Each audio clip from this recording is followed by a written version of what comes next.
The U.S. effort to build a multinational coalition includes providing evidence that links bin Laden to the attack on America. CBS's Jim Stewart has new information tonight on what that evidence does and does not show.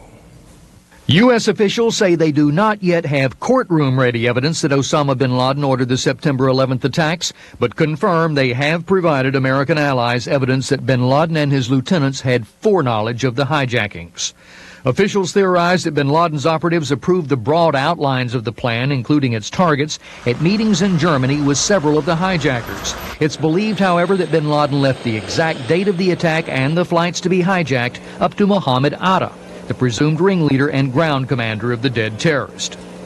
And while U.S. officials believe they still have a lot more to do before indicting the terrorist leader, they insist they already have more than enough evidence to justify bombing him. Meanwhile, investigators now say they have found no evidence linking two early suspects, Mohammed Jawed Azmath and Ayub Ali Khan, to the September 11th hijackings. The men were picked up on an Amtrak train the day after the attacks, carrying $5,000 in cash and box cutters. Agents say they are still questioning the men. Investigators say they are also a little bit closer to clearing up what the hijackers may have wanted with those crop dusters.